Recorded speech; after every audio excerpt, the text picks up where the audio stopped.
എന്താ പറഞ്ഞ കാര്യം? പേര് കൊടുത്തോ? എന്താ ഒരു മാച്ചിന് പേര് കൊടുക്കാൻ ഇത്ര ഇത്? ഫ്രണ്ട്സ് ഉള്ളതും ഇല്ലാത്തതൊന്നും ഒരു വിഷയമല്ലല്ലോ. ഓക്കെ, ഞാൻ വരട്ടെ, വന്നിട്ട് പറയാം. എന്താ ചുമീരത്ത് ഭയങ്കര ചൂടിലാണല്ലോ. ഒരു മാച്ച്, ഫുട്ബോൾ മാച്ച് നടക്കുന്നുണ്ട്, പേര് കൊടുത്തിട്ടില്ല ഇതുവരെ. അത് പറഞ്ഞിട്ട് കുറേ ദിവസമായി ചെയ്യുന്നില്ല. അപ്പൊ പിന്നെ എന്താ പറയേണ്ടത്? ചുമീരത്ത് എന്തിനാ ഇങ്ങനെ പാനിക് ആവുന്നത്? കുറച്ച് ദിവസമായിട്ട് അങ്ങനെയാണ്. പുറത്ത് പോയിട്ട് ആരെങ്കിലും ഒക്കെ നെഗറ്റീവ് ബിഹേവിയർ ആയി കഴിയുമ്പോൾ എന്റെ സ്വഭാവം ഇങ്ങനെ തന്നെ ഉള്ളത്. കുറച്ച് ദിവസമായിട്ട് ഇങ്ങനെ തന്നെ. എങ്ങനെയാണ് പോസിറ്റീവ് ആണ്ടെന്ന് മനസ്സിലാവുന്നില്ല. അതൊക്കെ മക്കളോടാണ് ഞാൻ സംസാരത്തിലോടൊക്കെ അങ്ങനെ വരുന്ന ഒരു ടെൻഷനും സ്ട്രെസ്സൊക്കെ ഉള്ളത്. ദേഷ്യപ്പെടുന്നു പെട്ടെന്ന്.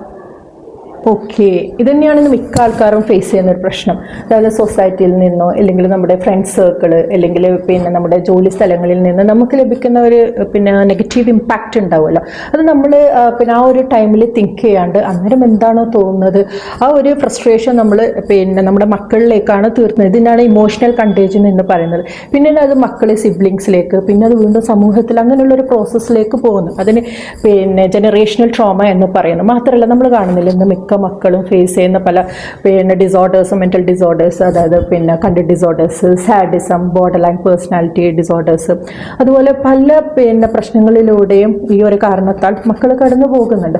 അപ്പം നമ്മൾ ഇവിടെ ചിന്തിക്കേണ്ട ഒരു കാര്യം, ഇതുപോലെയുള്ള സിറ്റുവേഷൻ നമ്മൾ ഫേസ് ചെയ്യുമ്പോൾ നമ്മൾ ഒന്ന് തിങ്ക് ചെയ്യുക, ഒന്ന് ഒരു പോസ് എടുക്കുക, എന്നിട്ട് ആലോചിച്ചിട്ട് നമ്മളതിന് സ്വന്തം, അത് മറ്റുള്ളവരിലേക്ക് പാസ് ചെയ്യാതെ സ്വന്തം ഡൈജസ്റ്റ് ചെയ്യുന്ന ഒരു പ്രോസസ്സിലേക്ക് എത്തുക. നമ്മൾ കോൺഷ്യസ് ആവുക. നമ്മൾ കോൺഷ്യസ് ആയി കഴിഞ്ഞാൽ തന്നെ നമുക്ക് ഇതിനുള്ള പ്രോപ്പറായിട്ടുള്ളൊരു ഡിസിഷൻ എത്താൻ വേണ്ടിയിട്ട് നമുക്ക് പിന്നെ പറ്റും. മാത്രമല്ല നമ്മൾ ഓരോ പാരൻസും ഇവിടെ ശ്രദ്ധിക്കേണ്ട ഒരു കാര്യം, നമ്മളുടെ മാനസികാരോഗ്യം നമ്മളുടെ മക്കളുടെ കൂടി ഭാവിയാണ്.